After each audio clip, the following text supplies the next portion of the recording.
Hello everyone.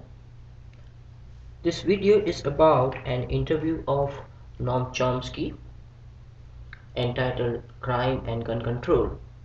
It was conducted by David Barsamian. The, the interview was conducted on December 6, 1993, and it is published in the book Keeping the Rabble in Line. The present interview discusses the issues of capital punishment, gun control, increase in crime, North American Free Trade Agreement, better known as NAFTA. What is capital punishment? Capital punishment is when the court or any other judiciary system puts a death sentence for a particular offense. It could be by means of hanging, lethal injection, electrocution, firing squad, or gas chamber. But Chomsky opposes the capital punishment and says, I quote, "The state should have no right to take people's lives," unquote.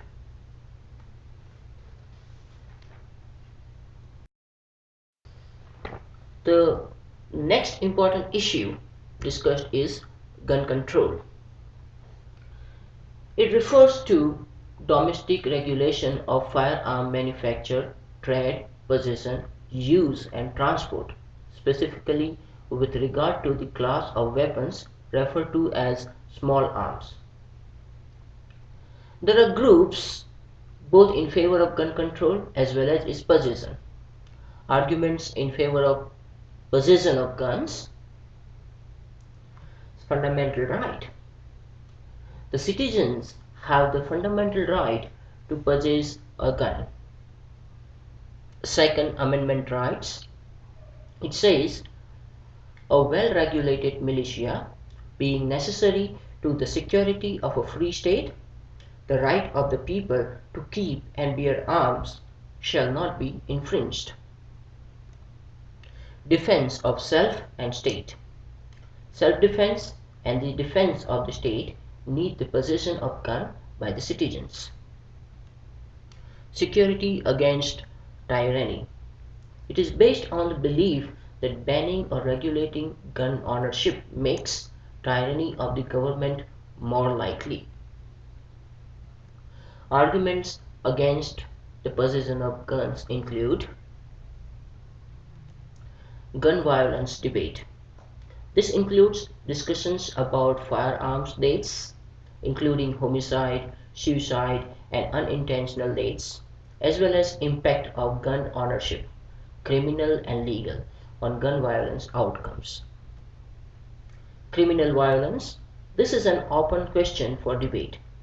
The numbers of lives saved or lost by gun ownership is debated by the criminologist. Suicide and homicide. Firearms accounted for 51.5% of US suicide in 2013, and suicides account for 63% of all firearms-related deaths. Plus, killing using firearms is yet another issue. According to Chomsky, Second Amendment literally doesn't permit unrestricted possession of guns by the people. We can clearly notice that he is against the possession of guns, as he has mentioned in case of capital punishment. The state doesn't have the right to kill people. In the similar fashion, people too doesn't have the right to kill people. Chomsky offers a new perspective of gun control.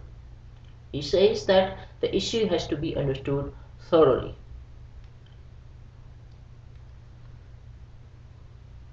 There is a feeling in the country that people are under attack and the government is seen as an enemy.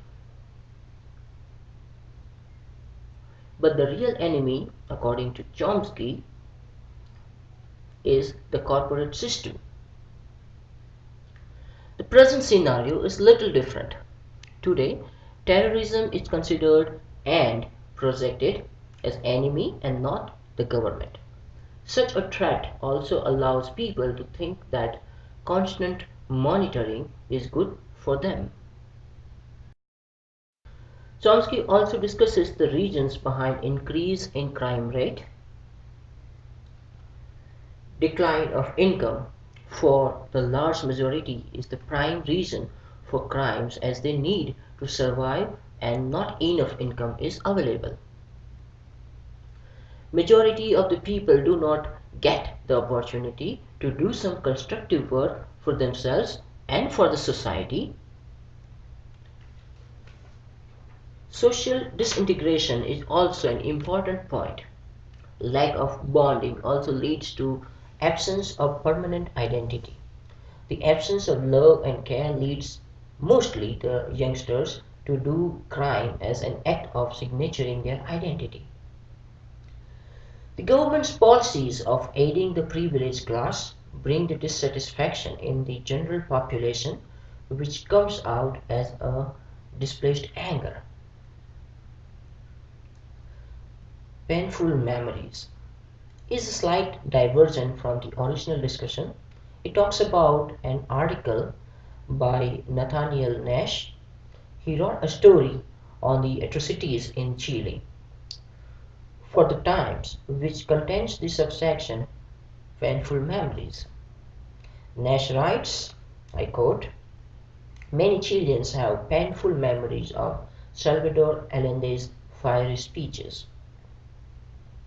Notice that the journalist doesn't talk about, or in better words, opts out to talk about, the torture and fascist terror by referring to speeches and not atrocities. The speeches are also fiery and not hate speeches. This is a wonderful case of masking the truth by something less severe.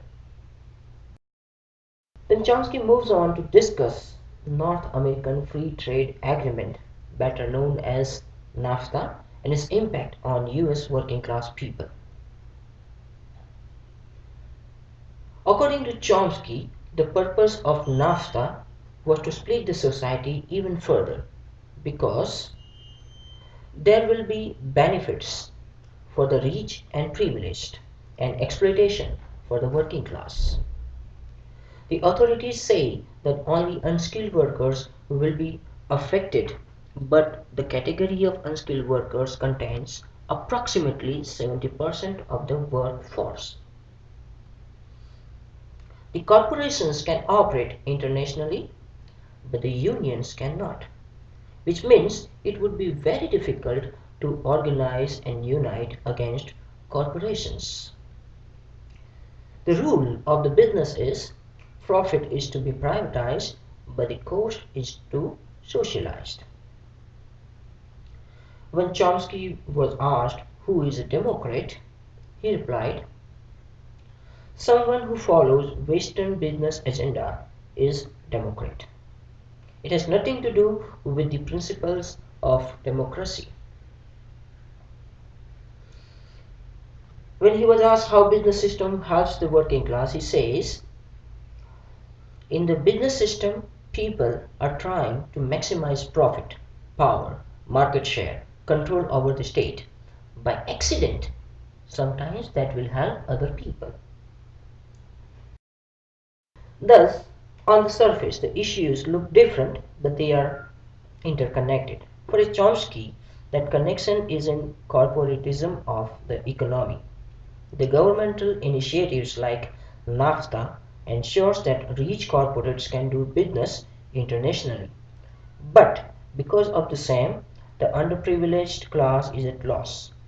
They would be exploited primarily because the unions cannot operate internationally. Joblessness and lack of opportunity lead to crimes and disintegration. They also increase the insecurities which will lead the people to support private possession of guns. Well, that's all for today. Thank you for watching. Be informed, be safe. Please like, share and subscribe to this channel. Thank you.